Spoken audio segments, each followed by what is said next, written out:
Oh, hello, True Wellness. It's Friday, and it's time for our wellness tip. So, today I want to bring you two very simple and important wellness tips that can make a difference in our health and in our wellness. So, the first is really simple. One of the things that we want to remember to do is typically during the spring, the fall, and of course the winter, but definitely when the temperatures are become a little milder, we tend to forget this. We want to make sure that we're covering our throats with some kind of cloth, some kind of shawl, something that's going to cover the throat, both the thyroid area, our windpipe, our Adam's apple, and the back of our necks. And the reason this is done is because our thyroid is one of the primary areas in the body that controls temperature for our body. It's kind of the thermostat for the body. So in making sure that our throats are covered when we go outside, even if it's 45 degrees, 50 degrees, fall, springtime. Today, for instance, I was outside quite a bit, and I had my throat covered the whole time because it was about 45 degrees out. And I want to make sure that my neck is always warm and the thyroid is warm.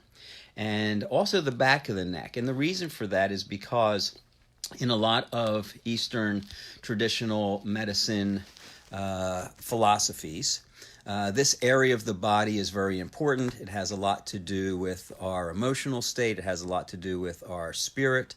And so this area is typically covered and kept warm when we're outside.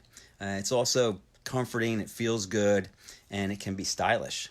So that's our first wellness tip for the day. Make sure that you have something that'll cover the throat for you when you go outside if the temperature is, let's say, under 50 degrees. Sometimes I'll wear it even as it's warmer. We can get thinner materials, nice cotton materials, and just make sure that the throat and neck are covered. The other wellness tip for today is about our food. Not what we're eating and not necessarily how we're eating, but what happens before we eat. So a really good practice, and a practice that I've tried to instill into our son Silas, is to, when a meal is put down in front of us, when food is put down on the table and we're getting ready to eat, to take a moment or two and literally look at your food. You can certainly pray over your food. We've talked about that before because our thoughts have an effect on water molecules, and most of our food is absolutely filled with water. And so any kind of prayer or meditation before we eat can affect our food. More importantly, or not more importantly, but as well as it gives our body a moment to actually realize it's going to receive food. Today, in a lot of cultures and a lot of us being real busy and stuff, food and eating food has become kind of this secondary experience where we kind of gulp it down and move on to the next thing, or we eat in our car and stuff like that.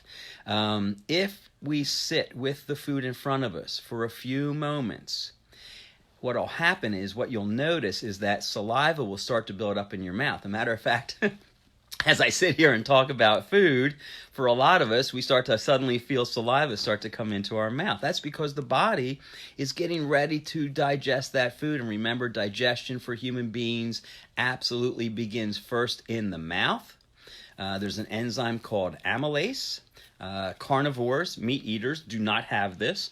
Only animals and humans that consume vegetable matter have this particular enzyme, and it starts to break down our food in our mouth. And so preparing the body to actually take food in by sitting in front of the food for a few minutes, gazing at the food, praying or meditating over the food, and then preparing to eat the food allows the body to begin that digestive process, and we become much more mindful and conscious of this. The other thing that I've worked to instill into our son is the idea that every single food in front of us, every food on your plate, has given up its life energy, its life for you. Every carrot, every piece of lettuce, every vegetable, if we're eating meat, even, of course, those animals have given up their life so as to support our life. So when I sit down to eat, I become mindful of that idea that this food in front of me has given up its life so that I can ingest it and have that food turn into my body. So, there are our 2 wellness tips for today. Cover the throat when you're outside, even if it's relatively temperate out there. Nice.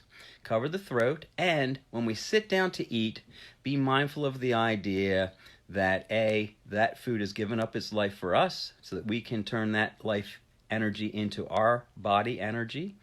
And to realize that by sitting there for a few minutes actually helps the digestive system start to kick in, and it'll make for a much easier digestive experience on the body, and we become more conscious about the fact that we're eating, and it doesn't become a compulsive, unconscious experience for us. So I hope you've enjoyed those 2 wellness tips today. Remember that this coming Monday, the 20th at 7 o'clock, I will be doing our emotional workshop, and I'm really looking forward to it. I know that you can get on the website, and I know Kelly's giving you some information about how to do that. And so when you get the ticket and then you go to Zoom, you'll be able to lock into our workshop, and I'm really looking forward to that. It's going to be a lot of fun. I'm looking forward to everybody being there and having a lot of interaction with everyone. And I love having people sit in front of me at the center and being able to do live workshops. And so it'll be a little challenging, I'm sure, for me to do this via Zoom, but I think I'm getting better and better at this online stuff. So enjoy your wellness tips, and I hope to see everybody on Monday.